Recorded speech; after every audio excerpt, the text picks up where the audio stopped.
Namaskaram.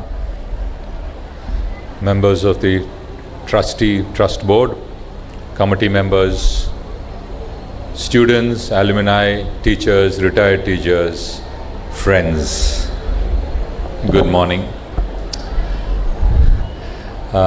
We are here to celebrate the 50th year of this school.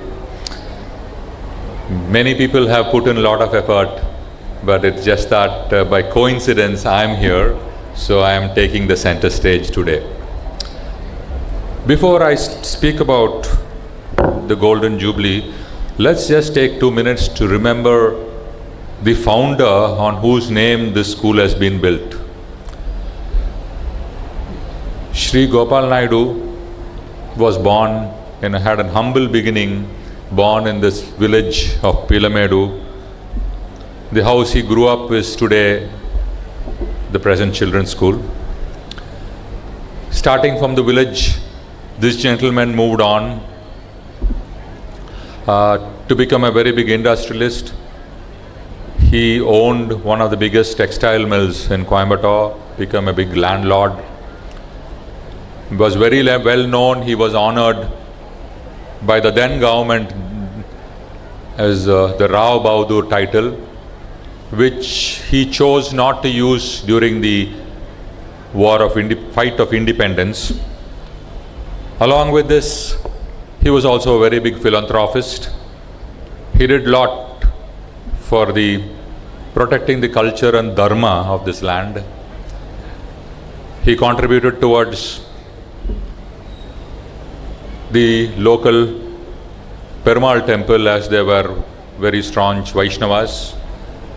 The Sri Ranganatha temple, the first electrification was done to the Garuda Mandam by this family. The Karamadai temple was also had some contributions from them, and all other Vaishnava temples in this area. I think they have also created temple cars. The Utsava, the Vijayadashami Utsava in the Peelamedu temple was at one time run by them. The house that they grew up in has now become the family temple of the Renuka temple, or the house that he was born in. The house that he grew up in became the children's school. He and his wife Chinnamal have been very, very strong personalities who put this family together and kept them together. His father, Venkataswamy Naidu, and his wife Mangamma were very, very pious people. I believe I heard that every day this gentleman used to go to the local Perumal Koil. When he came back home, people from the village approached him to receive the tulsi which he had received from the temple. And the tulsi that he took from them, I believe they believed sort of give them relief from very many issues, health, wealth, happiness. So he also comes from this pious upbringing of totally believing in the Supreme Lord. So this continued, our family continues to be doing the same thing. Culture and tradition is part of this family, part of this country, part of this nation, part of all of us. This cannot be divided. We should always and nowhere compromise on our culture, our tradition, and our love for this nation. These are things that are unquestioned, cannot be at all compromised on.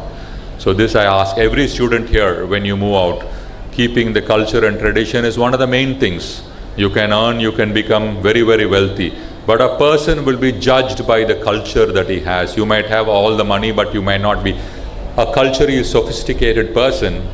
Then you really lose out with all that money you have. Coming to the school, this school started off as with the help of very big philanthropists, the people, educationists, the greatest of the city joined together to put up this school. To name Mr. R. Venkataswamy Naidu of the Rangaswamy Naidu family, the RVS family as we would call, Mr. G.K. Sundaram, Kuppuswamy Naidu family, or the Lakshmi family as we used to call, Mr. G.R. Damodaran, Periya Govindaswamy Naidu family, or the PSG family.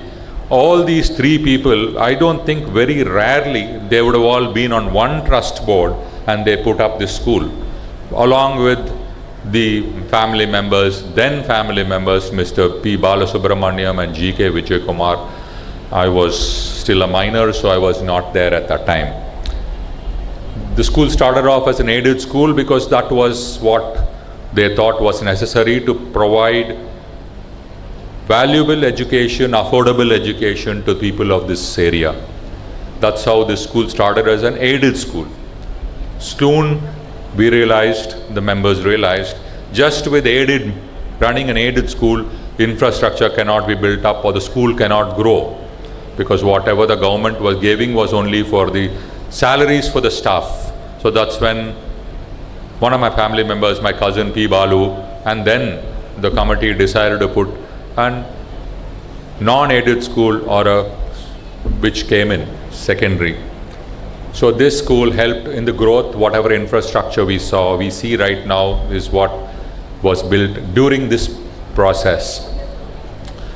So this school has been growing steadily with an able, very strong, committed set of teachers who have put all their effort to keep this school what it is. This school today, I would say, is one of those schools after 50 years has crossed not even one day has there been an issue or a blemish in the record, which I would thank all the people here for the amount of effort you guys have done.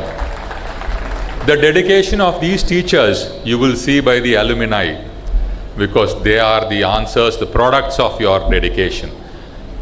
That total dedication to the school, how they all keep together, and we see them in all over the world in very prestigious posts, and that shows the quality of education the school has given them. With all this, now we are at a crossroad. Today the requirements of students, parents are changing. The next 5 years is going to be very crucial, critical on what we do in this school. We have to take some drastic steps which will make the school survive and face the future. So all this is in the hands of the next generation.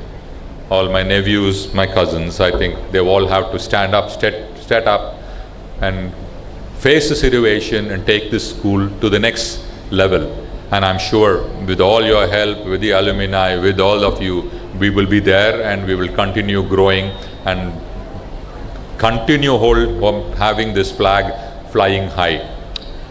With these few words, I again thank you all for being here. Thank you and namaste once again.